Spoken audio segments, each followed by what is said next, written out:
I know that it says in the production notes that Jennifer, since she's an LA native, she was like a great sounding board for a lot of things. But was there anything in the movie that you felt, because of time or, just in terms of the construction of the script, that you wanted to put in that maybe you had to leave out?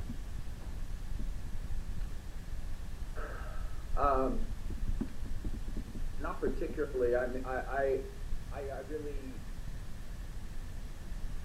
I sort of looked at LA the same way I looked at Brooklyn in The Squid and the Whale, although I have a different history with it. I really.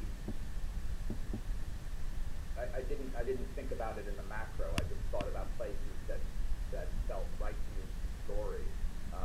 Although at the same time, I wanted to really show LA as a kind of regular city. I can't think of anything that I had to leave out. I mean, it was important to me to get as much sort of unplanned and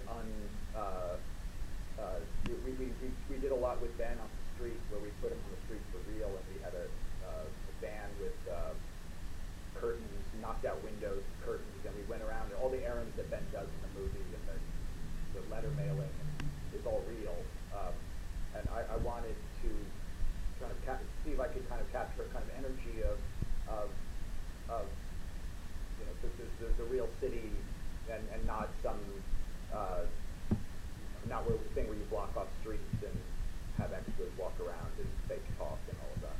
I think there's definitely, I was thinking of the scene in Turn Whale with the dynamics of the car, what the kids get out, how that compares to LA. There's definitely sort of, I think Greenberg's character had like a New York car neurosis that applied awkwardly to LA. And if you can comment on that. Could you say that again? I just got bits of it. No problem. Can you hear?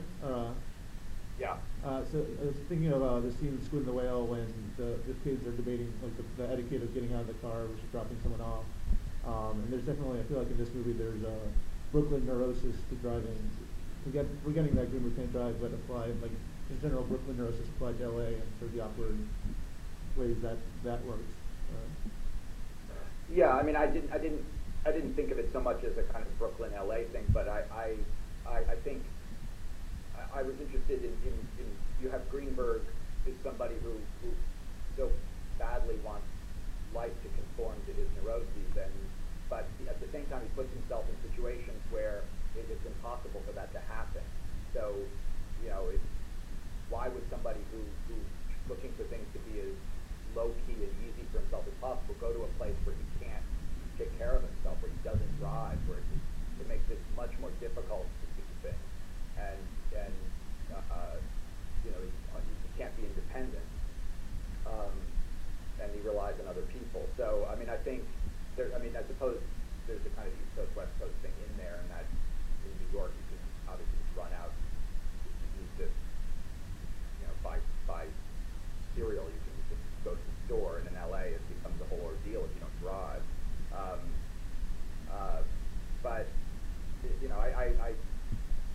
I didn't think of it so much in a kind of macro way. I just thought of it just in terms of this character under these circumstances. There's a really exceptional documentary about Los Angeles called Los Angeles Plays Itself, or LA. And I was just thinking if they did a re-edit, this would be an absolute necessity to insert Greenberg into it, because it's in terms of Los Angeles being a personality, a character. It took me back to Robert Altman's The Long Goodbye. Remember that? How that it really had it really was a character, and I just thought it was exceptional the way that was done. Thank you. Yeah, I mean that's really what I wanted to achieve. I wanted to make an LA movie in the spirit of The Long Goodbye, and